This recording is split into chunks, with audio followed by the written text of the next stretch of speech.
When I was a kid, I read 4 Lord of the Rings books. I was into it. The Hobbit, Smeagol. Is it sweet? Is it succulent? Terrifying. Then this floppy fudge batch made some movies. I wouldn't say the movies are unwatchable, calm your Twitter fingers. I'd just say that they were a gateway to developing a series of malignant brain tumors that were, I guess, about a hobbit. Now we have this Lord of the Rings show. I'm not going to talk about the hit-or-miss storytelling elements, the questionable casting, or lack of central voice in the finer details. It just makes for, in my opinion, a deeper need to return to the shadows of Mordor. Tally-ho, and a totally normal-looking Celebrimbor go on their heterosexual adventures to, I don't know, hurt the feelings of a certain evil Witch King and his evil eunuch army. So, we missed one of you at Narcos, eh? An easy mistake to fix. But hold on, what is all of this actually about? In the fires of Mount Doom, a ranger and a wraith, bound together in death, craft the one thing that could challenge the Dark Lord. A ring of power.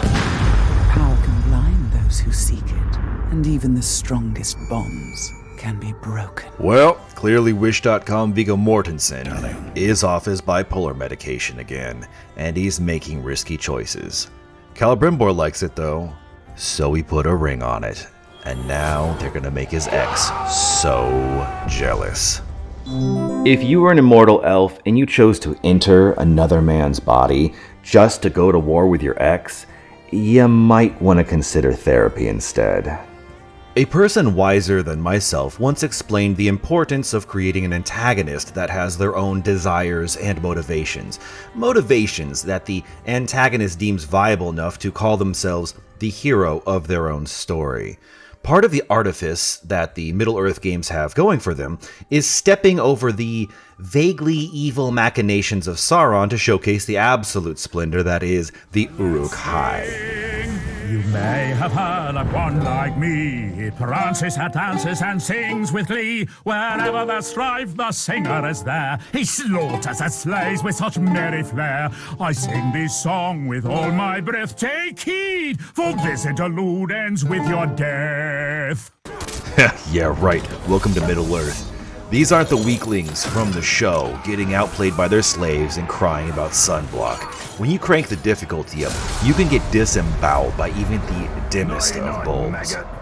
You'll need to hunt them down. I cannot smell what is being cooked. Make sure you tag them back.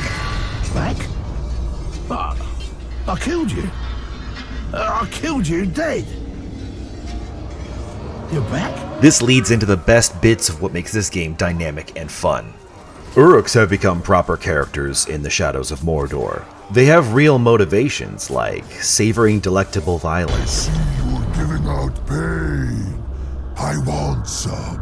fighting their way up the corporate ladder to become a war chief, You have helped me grow stronger, and for that I am grateful.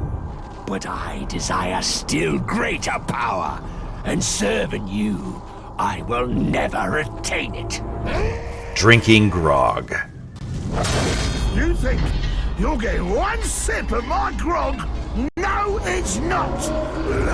Grog serves Uruks as a beverage, a morale booster, cheap booze, and for whatever reason, also medicine. It's fun to poison. It's even more fun to use as a low-yield explosive. This is way too much talk.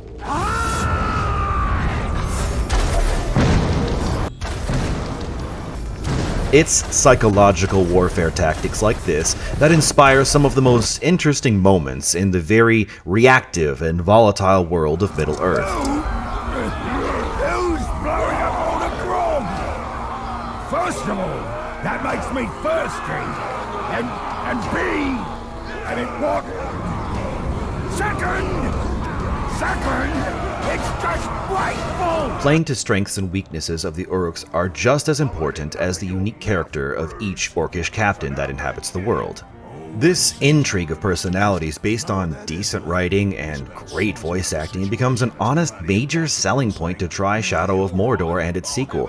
It's Quite honestly, the biggest reason I'm willing to replay an exhaustingly long series back to back. But, if you're a fan of Lord of the Rings, you love a slog. I like him. Submit to me! Right lord, dark lord. Same thing really. End results me ripping spines out, which I like to do anyway, so either way's a win. A fine addition to our army. The backbone of this game is the combat between Talion/Celebrimbor and the Uruks. Specifically, this is showcased by the focused fights and rivalries with the Uruk captains. This is where all the schoolyard bullying and taunting crash lands into a kind of bloody puzzle of how to bring salvation or inevitable death to Middle-earth's complications. You kill them, they kill you, they make your life hell, or not. Sometimes the supposed rivalries feel like swatting circling flies. Maybe you'll have a push and pull with them, or a slap and tickle. The nice thing is that everything controls pretty well, and there are no major hurdles mechanically that stand in your way of simply sopping up the atmosphere.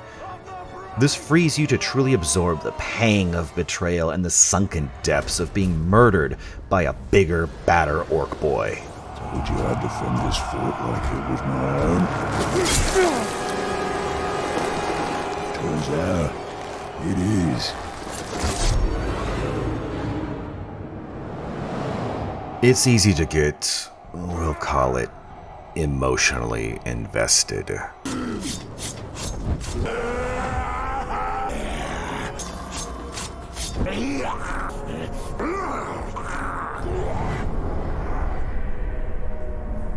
Emotionally invested. I want nothing to do with the fort. You can have it.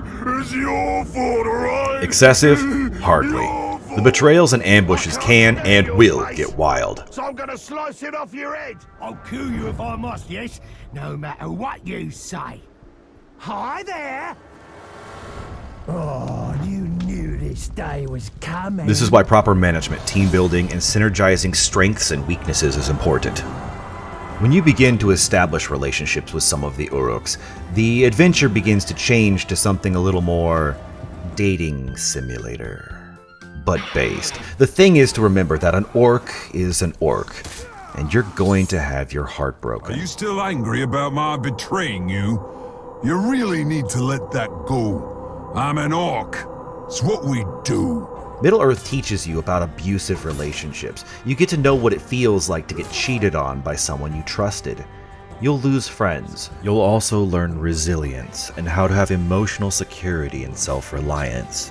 As long as your heart is beating, no matter your hurt, you will always be worthy of love.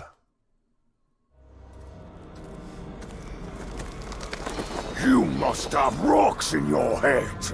This is Minas Morgul, and you are one man! I am one. But we are many. This brings us to the conclusion.